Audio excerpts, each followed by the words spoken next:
할렐루야. 늘 우리에게 평안을 안겨주시는 우리 하나님을 향하여 할렐루야 찬양대에서 찬양했습니다. 하나님께서 영광 중에 받아주신 줄로 믿습니다. 찬양의 가사처럼 우리의 삶이 늘 평안한 것은 매일매일 삶의 자리가 평탄하고 형통했기 때문이 아니라 험한 골짜기를 통과하고 풍랑이 이는 폭풍 속에서도 평안을 누리는 것은 바로 하나님이 저와 여러분들을 함께해 주시기 때문입니다. 매일매일 삶 속에 하나님이 나를 동행하시고 나와 함께 한다고 하는 그 믿음으로 매일매일 천국의 평안을 맛보는 우리 모두가 되기를 주의 이름으로 축원합니다. 우리 옆 사람과 한번 인사 나눕시다. 평안을 누립시다. 요즘 날씨는 참으로 변덕스럽습니다. 장마 전선이 자리를 잡아서 그런지 매일 하루 속에서도 맑았다가 흐렸다가 계속 교차가 되고 있습니다. 또 이렇게 지금은 아주 흐리고 비가 오고 있습니다. 아마 좀 있으면 또 맑은 날이 다가올 것입니다. 이처럼 요즘 일기가 맑았다가 흐렸다가 계속 교차되어지는 것처럼 오늘 우리가 방금 읽은 본문이 기록되어 있는 마가복음 6장의 말씀을 보면은 말씀 속에 맑은 장면이 또 흐린 장면이 계속 교차되는 것을 바라볼 수 있습니다. 먼저 마가복음 6장을 시작할 때 예수님께서 고향 땅에 주의 복음을 전파했지만 고향 사람들로부터 엄청난 배척을 당합니다. 아주 어려운 먹구름이 짙어있는 그런 영적인 분위기를 발견할 수 있습니다. 그러다가도 이제 예수님께서 예수님의 제자들을 파송하면서 제자들의 귀신을 쫓아내고 하나님의 나라를 열어가는 그 장면을 바라보면 더없는 맑음의 자리요 기쁨이요 축제가 이어지는 것을 바라봅니다. 그러다가도 오늘 방금 우리가 읽은 본문의 말씀에 들어와 보면 마침 세례 요한이 엄청난 어려움을 당하는데 의롭고 거룩한 세례 요한이 죽임을 당하는 그와 같은 순교를 당하는 어려운 분위기가 오늘 이 본문 속에 기록되어져 있습니다. 이 장면이 또 그치고 나면은 이어지는 보리떡 5개와 물고기 2마리로 5,000명을 먹는 하늘나라의 기쁨을 만끽하는 장면으로 이어지는 것을 바라봅니다. 그렇습니다. 우리의 삶의 여정은 늘 맑은 날씨만 있는 것이 아닙니다. 흐린 날씨와 맑은 날씨가 교차되어져 가는 것처럼 우리의 믿음의 여정도 늘 어려움만 있는 것이 아니죠. 또 늘 기쁨만 있는 것이 아닙니다. 기쁨과 어려움이, 고통과 즐거움이 끊임없이 교차되어져 가는 그런 삶의 여정, 믿음의 여정길에 놓여 있는 것을 우리는 고백하지 않을 수 없습니다. 중요한 것은 어떠한 환경 속에서 기뻐하고 슬퍼하고 거기에 우리가 분위기에 빠질 것이 아니라 우리의 삶은 끊임없이 하나님이 우리를 세워주신, 불러주신 그 존재의 목적에 따라 우리가 살아갈 때 그 인생이야말로 가장 행복한 인생이요, 가장 성공한 인생이요, 하나님께 영광 돌리는 인생인 것을 바라봅니다. 믿음의 선배들은 그들의 삶의 여정이 그들은 늘 즐거움만 쫓아간 게 아닙니다. 늘 기쁨만 보고 쫓아간 게 아니에요. 또 어려운 박해를 피하면서 달아간 것이 아닙니다. 매 순간순간마다 하나님의 그 부르신 목적에 따라 하나님의 음성을 따라 믿음의 길을 걸어갔던 것입니다. 그러다 보면 때로는 기쁨의 날도 있고 때로는 어려움의 날이 있고 그 속에서 믿음의 사람들은 끝까지 한순간도 그 상황에 빠지지 않고 믿음의 길, 주님이 기뻐하는 길을 올곧게 좌로나 우로나 치우치지 않고 요동치 않고 중심을 잡고 걸어가는 믿음의 선배들을 바라봅니다. 오늘의 본문은 바로 이 믿음의 선배의 표상이라고 할 수 있는 세례 요한을 만날 수 있습니다. 이 세례 요한은 성경적으로 또 너무나도 중요한 인물입니다. 특별히 마가복음과 특별히 복음서 전체를 들여다보면은 이 세례 요한의 탄생과 또 세례 요한의 사역, 또 세례 요한의 죽음은 바로 예수님의 탄생과 예수님의 사역과 예수님의 죽음과 바로 직결되어져 있는 모습을 바라봅니다. 세례 요한은 바로 예수님의 길을 앞서 걸어갔던 자요 선구자였습니다. 그러기에 세례 요한을 면밀히 들여다보면 그 속에 예수 그리스도의 모습이 이제 펼쳐지고, 또한 세례 요한을 면밀히 들여다보면 예수들을 믿고 믿음의 길을 걸어가는 우리들이 걸어가야 할, 이 땅에서 살아가야 할 삶의 여정이 어떤가를 성경은 우리에게 보여주고 있습니다. 이처럼 믿음의 길을 걸어가고 믿음의 큰 일을 하기 위해서 나아가는 우리들의 그 믿음의 여정 속에 오늘은 이 세례 요한을 통하여서 세례 요한이 어떻는가를 바라보고 세례 요한을 통하여서 우리는 예수님을 만나고 또한 우리의 믿음이 어떻게 그려져야 할 것인지 이 시간 함께 생각하기를 원합니다. 하나님은 오늘 본문 14절에서 16절을 통하여서 세례 요한은 죄인을 살리는 삶이었다고 성경은 말씀하고 있습니다. 우리 14절 말씀 우리 다 같이 읽겠습니다. 시작. 이에 예수의 이름이 드러난지라 헤롯 왕이 듣고 가로되 이는 세례 요한이 죽은 자 가운데서 살아나셨도다. 그러므로 이런 능력이 그 속에서 운동하느니라 하고. 아멘. 저를 따라 하시기 바랍니다. 생명을 사랑합시다. 예수님과 대조적인 인물, 오늘 성경 본문에 기록되어 있는 헤롯 왕을 우리는 만날 수 있습니다. 헤롯 왕은 예수님의 이름이 사람들 사이에 널리 알려지므로 그 또한 그 소문을 듣게 되어집니다. 헤롯 왕은 순간 그 예수님의 이름을 듣고 예수님의 사역을 듣는 순간에 그의 마음속에 양심의 찔림을 당합니다. 그것은 다름이 아니라 지난날 자신이 목베어 죽인 그 세례 요한이 다시 되살아난 것이 아닌가 하는 그런 생각에 젖어들게 되고, 이로 인하여서 불안 속에 두려움에 떨고 있는 헤롯 왕을 바라볼 수 있습니다. 살인자 헤롯 왕을 두렵게 한 세례 요한은 도대체 어떤 사람입니까? 세례 요한은 요단 강가에서 광야에서 외치는 소리라고 성경은 밝히고 있습니다. 세례 요한은 누구라고요? 광야에 외치는 소리라는 겁니다. 세례 요한이 광야에서 외쳤던 소리는 성경 속에 단 한마디로 기록되어 있는데, 그 말씀은 바로 회개하라, 천국이 가까이 왔느니라 라고 세례 요한은 목청이 터지도록 외치는 세례 요한의 소리를 광야를 통하여 우리는 들을 수 있습니다. 회개하라, 천국이 가까이 왔느니라. 세례 요한은 그 누구보다도 영적인 비밀을 잘 알았던 사람입니다. 사람을 죽음에 이르게 하고 또한 죽음에 이르게 하는 본질적인 요소가 바로 죄라는 것을 그 누구보다 세례 요한은 잘 알았습니다. 죄의 삭선 사망이기 때문에 죄를 지은 자는 반드시 죽음을 향하여 달려갈 수밖에 없고 하나님의 심판에 임할 수밖에 없기 때문에 세례 요한은 진정 죄를 지어서, 많은 사람들이 죄를 지어서 죽음을 향하여 달려가는 그 영혼들을 불쌍히 여겼었어. 그들을 향하여 회개하라, 천국이 가까이 왔느냐, 죄의 문제를 해결하기를 세례 요한은 갈망했습니다. 죄의 문제를 해결하지 않고는 진정한 생명으로 나아갈 수 없기 때문에, 죽음을 벗어날 수 없기 때문에 세례 요한은 회개를 촉구했던 사람입니다. 세례 요한은 생명을 사랑하는 마음으로, 죽어가는 생명을 살리고자 하는 마음으로 죄를 회개하라고 말씀합니다.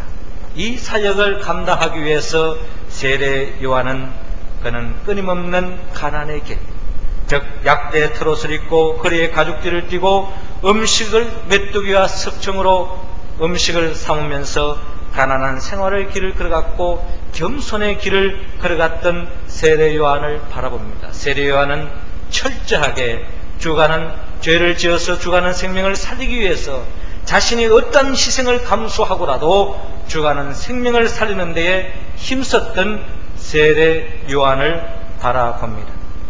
세례 요한은 이제 세례 요한을 이어서 펼쳐지는 예수 그리스도의 길을 닦고 있습니다. 예수 그리스도께서 이 땅에 오셔서 예수님이 하셨던 사역은 한마디로 말해서 죄인을 살리는 삶이었습니다. 요한복음 3장 16절에 하나님이 세상을 이처럼 사랑하사 독생자를 주었으니 이는 저를 믿는 자마다 멸망치 않고 영생을 얻게 하려 하심이라 말씀하십니다.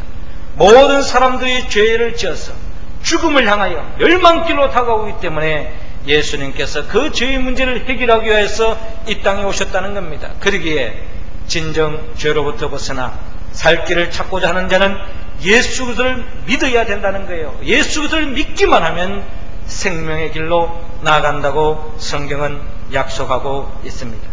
그러기에 우리는 세례 요한을 이어서 걸어가셨던 예수님을 믿고 예수님이 걸어가셨던 그 길을 걸어가는 저와 여러분들에 있어서 삶은 한마디로 말해서 죄인들을 살리는 삶으로 나아가야 될 줄로 믿습니다.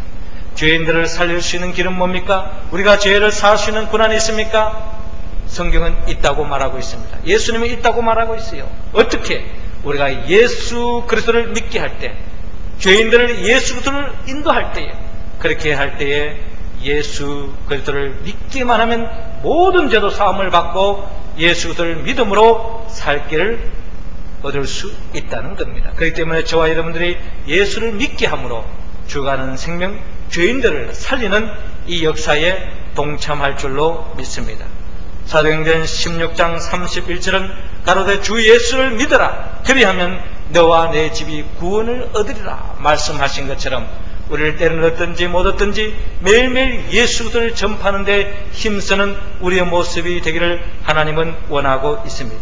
다니엘서 12장 3절은 지혜 있는 자는 궁창의 빛과 같이 빛날 것이요 많은 사람을 옳은 길로 인도한 자는 별과 같이 영원토록 비치리라 말씀하고 있습니다. 저와 여러분들이 하늘나라에서 영광된 자리에 영원토록 별과 같이 비추는 존재로서 자리매김하기를 원하십니까? 길은 멀리 있지 않습니다. 세례 요한처럼 예수님처럼 죄인들을 살리고 주님께로 인도하여서 구원의 길로 인도함으로 진정한 하나님께 영광 돌리고 또한 하늘나라 가서 인정받을 뿐만 아니라 이 땅에서도 그 천국의 영광의 복을 맛보는 우리 모두가 되기를 주의 이름으로 축원합니다. 두 번째로 세례 요한을 통해서 우리가 이 땅에 살아야 할 삶의 모습은 무엇입니까? 하나님은 오늘 본문 17절에서 18절을 통하여 세례 요한은 바르게 고치는 삶이었다고 성경은 말씀하고 있습니다. 18절 말씀 우리 할렐루야 찬양대원들이 읽어주시기 바랍니다. 시작.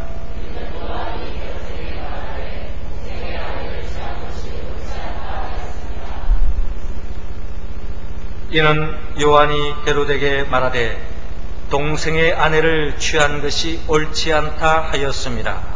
아멘. 저를 따라 하시기 바랍니다. 바르게 고칩시다. 예수님과 대조적인 인물로서 헤롯 왕은 자기의 동생 빌립의 아내 헤로디아의 혼인을 합니다. 자기 동생의 아내를 뺏어가지고 아내를 삼은 것이 바로 헤롯 왕이죠. 이 소문을 들은 세례 요한은 헤롯에게 동생을 아내로 취하는 것이 옳지 않다라고 지적합니다.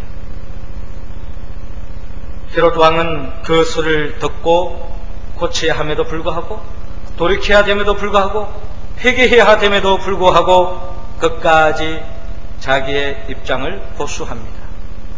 결국 헤롯 왕은 그 소리를 듣고 기분 나쁘다고 세례 요한을 감옥에 가둡니다. 헤롯 왕으로부터 잡혀 감옥에 갇힌 세례 요한은 도대체 어떤 사람입니까? 세례 요한은 말 그대로 세례를 베푸는 사람이었습니다.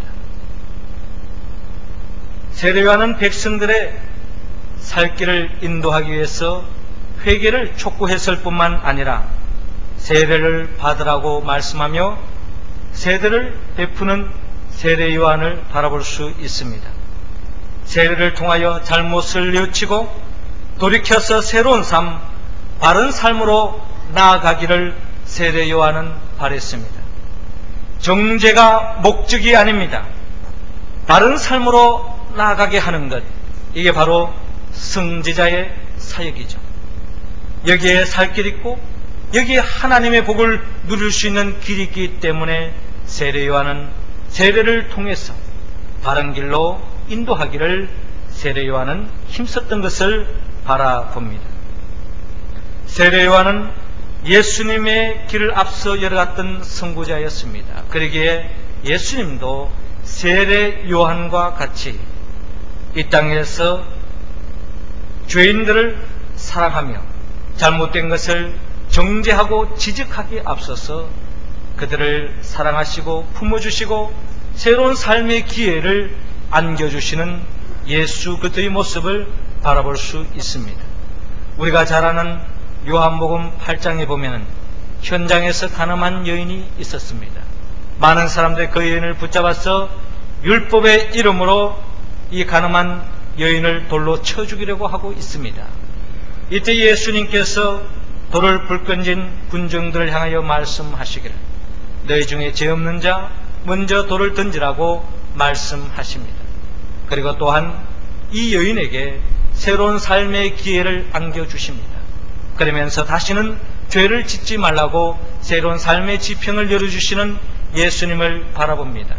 주님은 잘못된 것을 묵과하지 않습니다.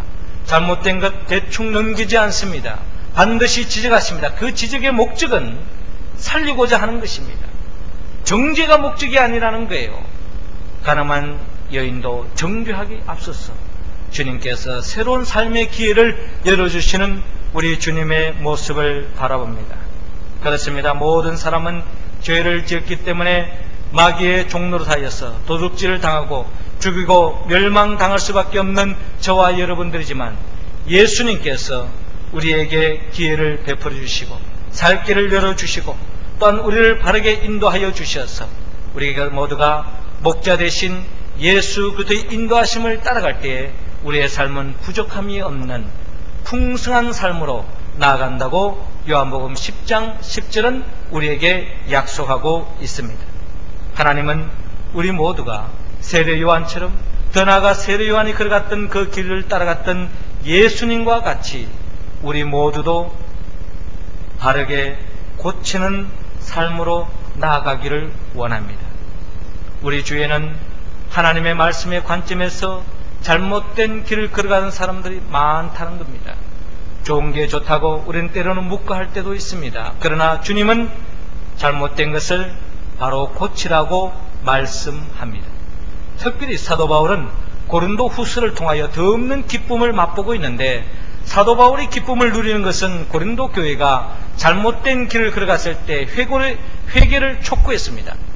회개를 촉구했을 때에 고린도 교회는 참으로 은혜스럽게 하나님의 은혜와 은총이 임하여서 그 회개를 고스란히 그대로 받아들여서 회개함으로 잘못된 것을 돌이킴으로 말미암아 사도 바울은 더 없는 기쁨을 만끽하는 것을 바라봅니다.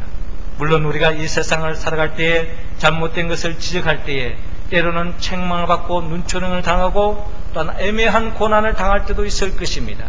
그러나 주님의 이름으로 기도하면서 주님께로 인도하면서 바른 길로 인도해 나아가는 것이 저와 여러분들의 이 세상 속에서 하나님의 자녀들이 지내야 할 책임이라는 것을 기억하시고 우리 주의 모든 사람들을 진정 바른 길로 인도하기 위하여 주님께로 인도하는 저와 여러분들이 될 수 있기를 바랍니다.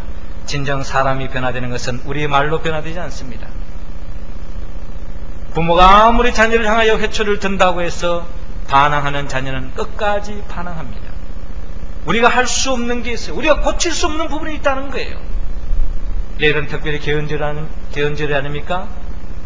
법을 세우고 이 나라를 바로 세기를 원하지만 아직도 이 땅에 불의가 만무하고 있습니다. 정의와 공법이 강물같이 흘러할 이 땅에 아직도 부조리가 판을 치고 있고 모순이 이 세상에 자리 잡고 있다는 거예요. 그러나 이 세상을 진정 변화시킬 수 있는 유일한 길은 어떠한 법도 아닙니다. 제도도 아닙니다. 따끔한 말이 아닙니다. 채찍이 아닙니다. 주님께로 인도하는 길밖에 없는 줄로 믿으시기 바랍니다.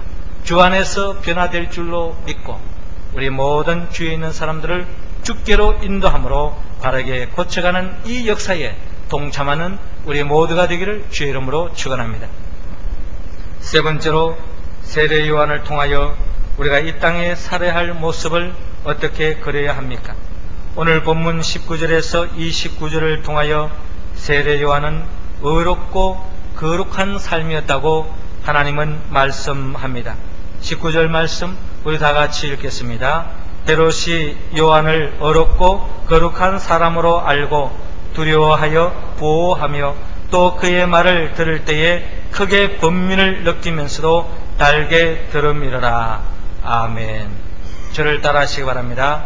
의롭고 거룩합시다.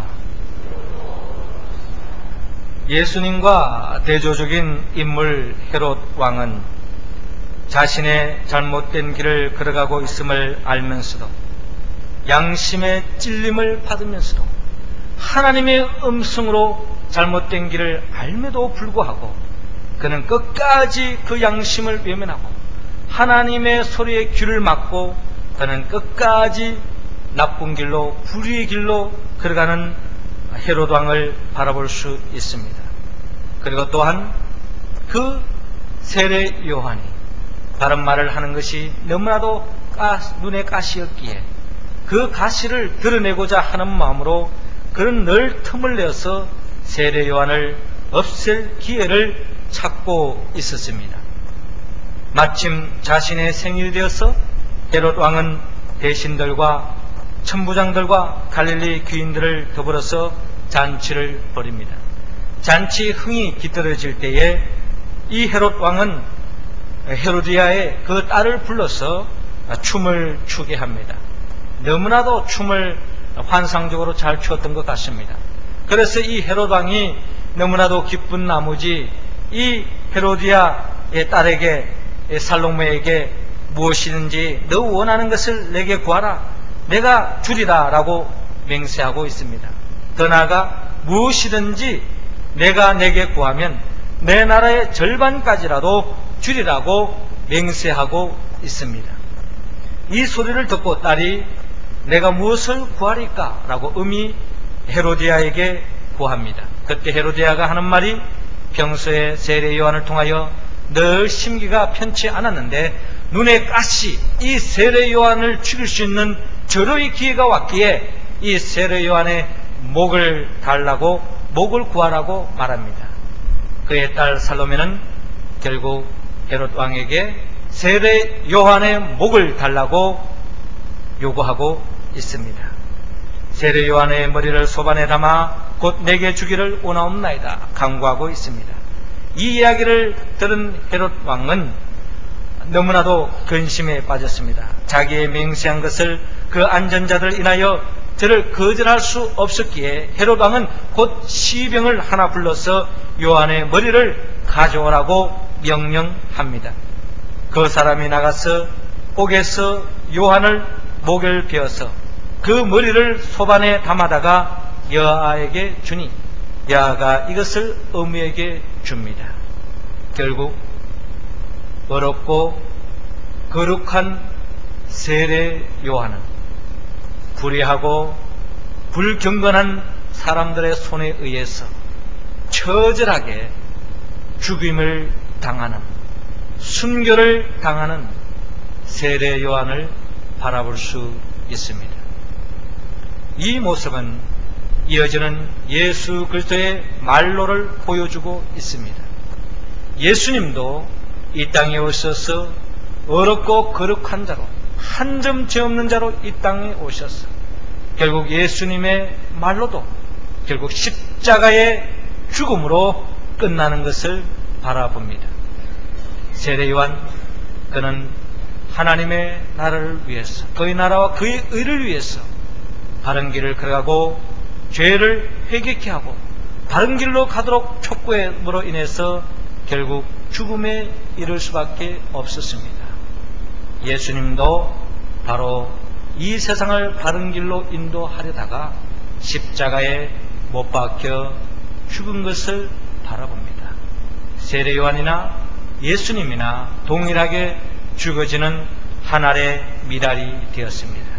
오늘의 역사 속에 교회가 존재하는 것, 오늘의 역사 속에 하나님을 믿는 백성들, 저와 여러분들이 존재하면 바로 이처럼 죽어지는 하늘의 미랄로서 세례 요한의 죽음이 있었고 또한 예수님이 죽음이 없었다면 오늘 저와 여러분들은 아마 존재하지 못했을 것입니다. 아직도 불의에 타협하고 사망 권세의 종노릇하면서 또한 공중 권세에 잡힌 마귀의 종노릇하면서 불행의 길을 걸어가면서 결국 죽음을 향하여 달려갈 수 없는 그와 같은 인생길로 전락할 수밖에 없게 되었을 것입니다. 저와 여러분들은 세례 요한의 죽음이 있었고 예수님의 희생이 있었기에 그 희생 위에서 저와 여러분들이 존재한다는 것을 우리는 꼭 기억해야 합니다.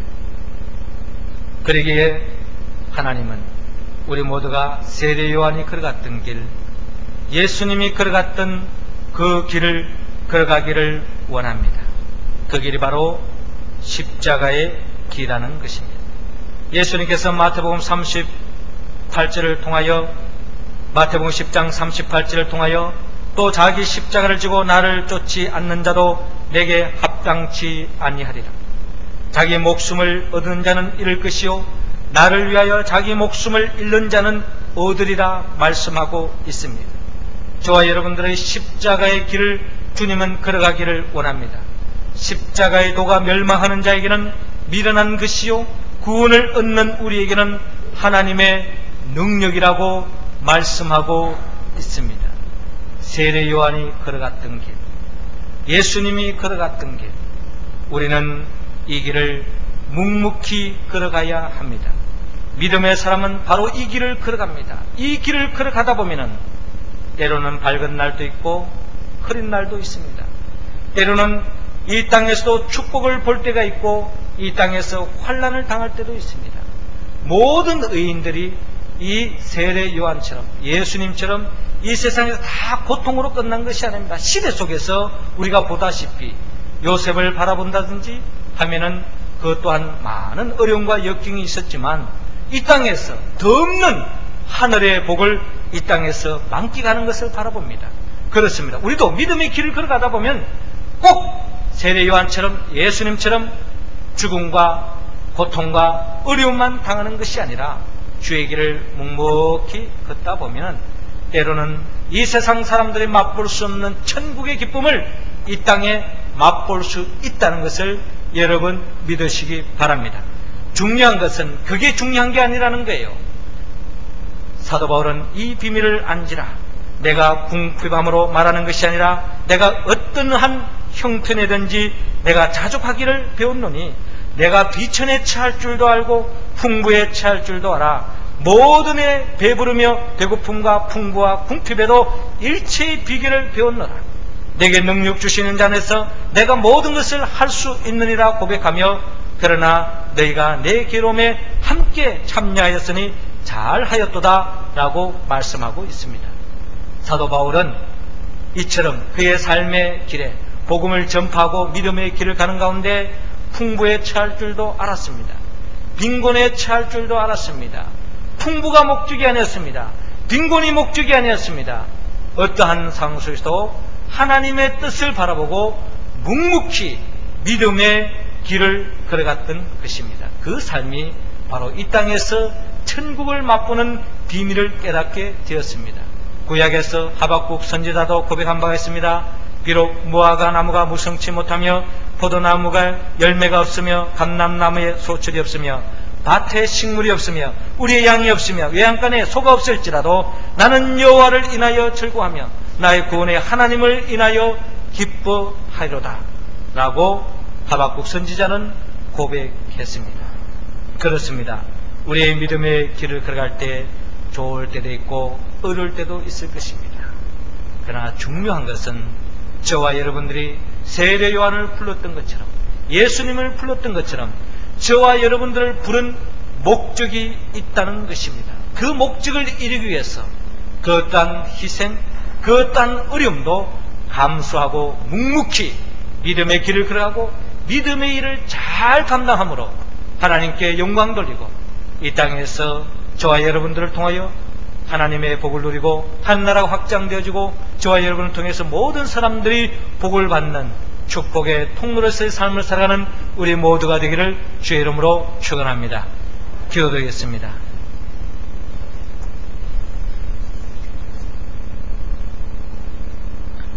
생명의 영 보혜사 성령님이시여, 이 시간 우리 모두에게 생명의 영을 부어 주시옵소서.